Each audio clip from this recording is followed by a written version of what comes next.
I don't believe my neighbors here in Jacksonville, my hometown since birth, have any idea how much trouble they are in, all of us in America are in. Amazing grace, how sweet the sound. To my mind, we're in a period of crisis. I mean, the big question in the U.S. today is, why do they hate us? Well, that's a damn good question to be asking. It's an interesting question because when I first went to the Mideast in 1951, we were worshipped. We were looked at as the country of the only non-imperial great power. Nobody hates the Americans. People certainly resent American policy. We're in a deep hole because we're so heavily biased in favor of Israel, and the whole world knows it, and they're astounded by it. They can't comprehend why America, with its great cherished traditions, would close its eyes to the dreadful punishment that we have enabled Israel to inflict on virtually defenseless people. We saw that what the Israelis had done was lock the doors of several classrooms that were on the second story and then throwing tear gas canisters in so that the kids panicked, and when they finally got out, jumped over the balcony there and landed on an asphalt area below, breaking many legs. Anybody who's lived any amount of time in the Middle East begins to see the other side of it, I think.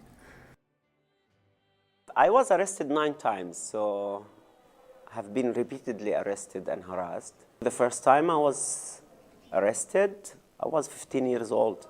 The norm was physical torture. I mean, you get physically tortured until you faint, and then they will splash water in your face and start again. And that Israel calls moderate physical pressure. To me, it didn't look as moderate.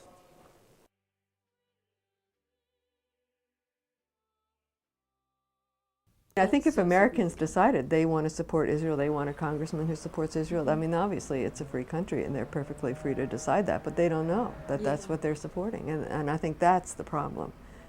Israel and the lobby, or Israel through the lobby, are really running our policies. In fact, it's worse now than it's ever been before. We have a White House that's totally dominated by Israelis. It's sad that the Americans, who are so concentrated on helping Israel, they don't give a hoot, so far as I'm concerned, about whether it hurts the United States or not.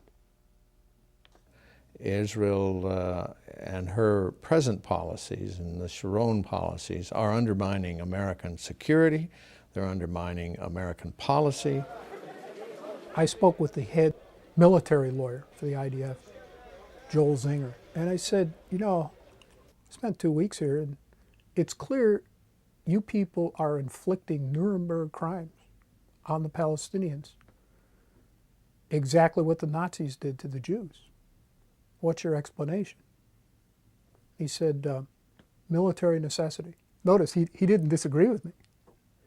I said, that argument was rejected at Nuremberg when the lawyers for the Nazis made it.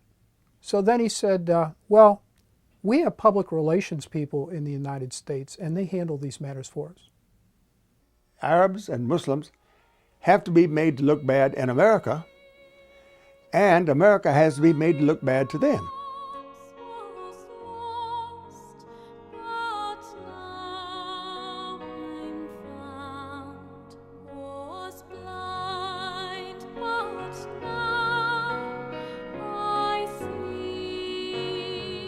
It is not too difficult to understand that bad things are going to happen to Israel, which I do not wish to see. Bad things are going to happen to the Palestinians. I don't want to see that either. And bad things are going to happen to the Americans, and that, above all, is what I wish to avoid seeing.